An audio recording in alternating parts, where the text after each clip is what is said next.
तो चलिए सीधे आज के इस मुद्दे पर आते हैं। आज हम भैरवपुर गांव की एक ऐसी कथा पर चर्चा करेंगे जो सुनने में शुरुआत में किसी डरावनी कहानी जैसी लगती है, लेकिन सच कहूं इसके अंदर एक बहुत ही गहरा और जरूरी संदेश छिपा है। आज हम इसी भैरवपुर की फसल के रहस्य को समझेंगे, डर, सस्पेंस और उसके पीछे का हैरान कर देने वाला सच। चलिए मिलकर इस रहस्य पर से पर्दा उठाते हैं। अब सबसे बड़ा सवाल यह था कि भैरवपुर में आखिर हर रात फसल चुरा कौन रहा था। सोचिए, गांव के बीचों बीच पुराने बरगद के पेड़ के नीचे चौपाल पर बैठे सभी लोग इसी चिंता में थे।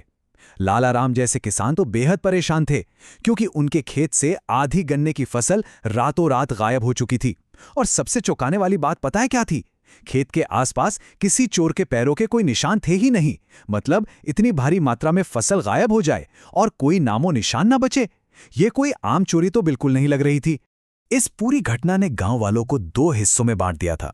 एक तरफ था एजुकेटेड लॉजिक और दूसरी तरफ विलेज फोकलोर। देखिए, निखिल जो अभी हाल ही में शहर से पढ़ के गांव लौटा था, उसका साफ मानना था कि भाई ये किसी बहुत ही शातिर इंसान का काम है। उसका लॉजिक कहता था कि इस चोरी के पीछे कोई आम चोरी होना चाहिए। पर वहीं दूसरी तरफ गांव के बुजुर्ग किसानों का डर कुछ और ही था।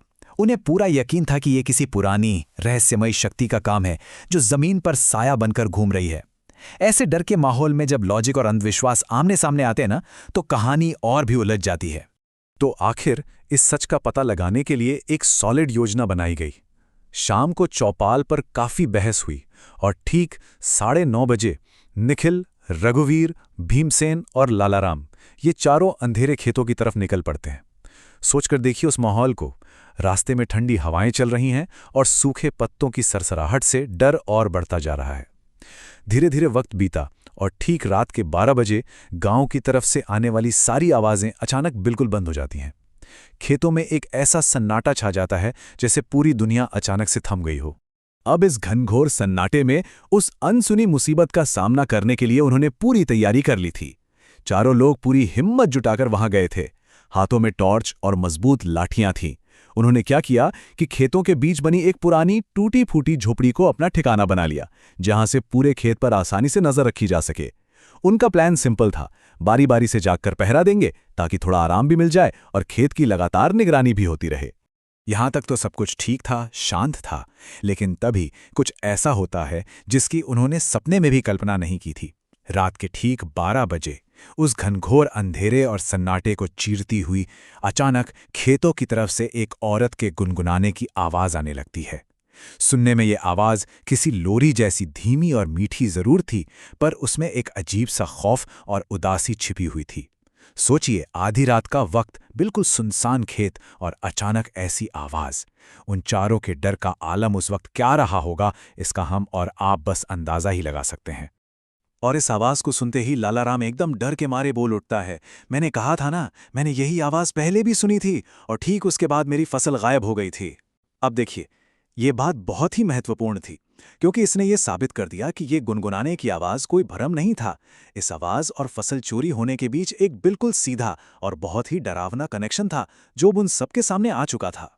उस आवाज को सुनने के बाद जैसे तैसे हिम्मत करके जब वो झोपड़ी से बाहर निकले और गन्ने के खेतों के बीच आगे बढ़े, तो उन्होंने जो देखा वो किसी के भी होश उड़ाने के लिए काफी था। खेतों के बीच एक सफेद आकृति हिल रही थी। हवा के साथ उसके लंबे बाल उड़ रहे थे और उसने एक पुरानी सफेद साड़ी पहनी हुई थी। पर सबसे डरावना हिस्सा था जब वो आकृति उनकी तरफ मुड़ी। उसकी आंखें किसी हल्की पीली रोशनी की तरह चमक रही थी। ये विजुअल डिटेल्स इतने खौफनाक थे कि उन चारों किसानों के हाथों में पकड़ी मजबूत लाठियां भी अब कांपने लगी थी। और फिर इस पूरी कथा का सबसे हैरानगेज और सच में रोंगटे खड़े कर देने वाला पल आता है। पता है क्या? उस आकृति के पैर जमीन को छू ही नहीं रहे थे, वो हवा में थी। बस इस एक दृश्य ने निखिल और बाकी लोगों का पूरा एजुकेटेड लॉजिक पलट कर रख दिया। अब उन्हें पूरी तरह यकीन हो चुका था कि उनके सामने गन्ने के खेतों में जो खड़ा है ना, वो कोई आम इंसानी चोर नहीं है, बल्कि गांव वालों की पुरानी कहानियों का वही सच है जिसे पढ़े लिखे लोग सिर्फ और सिर्फ एक अंधविश्वास समझ रहे थे। लेकिन रुकिए, इसके बाद जो हुआ उसने इस डरावनी कथा की पूरी दिशा ही बदल कर रख दी।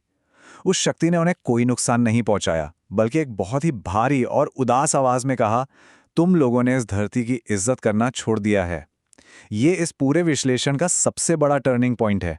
अचानक से ये कथा किसी भूत की कहानी से एक मॉरल लेसन बन गई।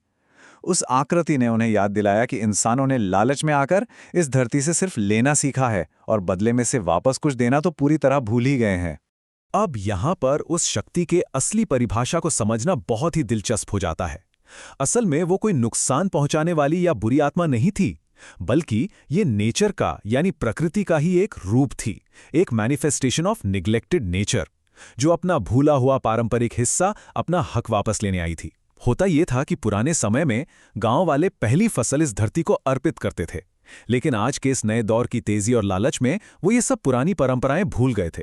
तो जाहिर है प्रकृति को खुद आकर अपना हिस्सा वापस लेना पड़ा। तो अब सवाल ये था कि इंसानों और प्रकृति के बीच इस टूटे हुए संतुलन को वापस ठीक कैसे किया जाए। उस शक्ति ने गांव की शांति और सुरक्षा के लिए कुछ सीधी सी शर्तें रखीं। पहली शर्त, हर नई फसल का पहला हिस्सा हमेशा इस धरती को समर्पित किया जाएगा। दूसरी, गांव के चबूतरे पर धरती के सम्मान में दीपक जलाने होंगे।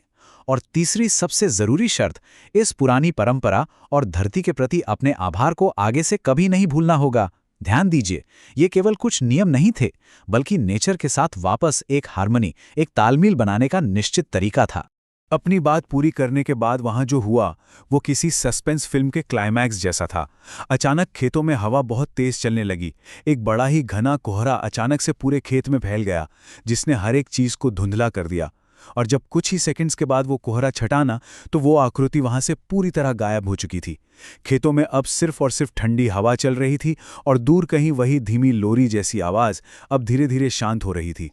इस सारी घटना का जो नतीजा निकला वो काफी सकारात्मक रहा। भैरवपुर के लोगों ने उस दिन एक बहुत बड़ा सबक सीखा और उस शक्ति से किया हुआ अपना वादा पूरी तरह निभाया।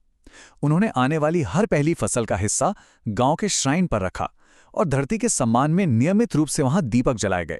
और जानते हैं इसका सबसे बड़ा फायदा क्या हुआ? उस रात के बाद से खेत से फसल गायब होने का जो रहस्यमय सिलसिला शुरू हुआ था ना, वो हमेशा हमेशा के लिए बंद हो गया। अब ये पूरी घटना हमारे सामने एक बहुत ही गहरा सवाल पेश करती है। क्या ऐसी पुरानी कथाएं, ये लोक कथाएं, सिर्फ एक कोरा अंधविश्वास होती हैं, या फिर इनमें हमारा प्रकृति के साथ जो पुराना रिश्ता है उसके भूले हुए सबक छिपे होते हैं? भैरवपुर के उन गुनगुनाते खेतों की ये कथा हमें बार बार याद दिलाती है कि हम जिस धरती से अपना सब कुछ वसूलते हैं, उसका सम्मान करना और उसके प्रति आभार जताना हमारी सबसे बड़ी जिम्मेदारी है। कभी-कभी कहानियों के डर के पीछे ही हमारी अपनी भूलों का सच छिपा होता है। ये सोचने वाली बात है ना? तो इस पर जरूर विचार कीजिएगा।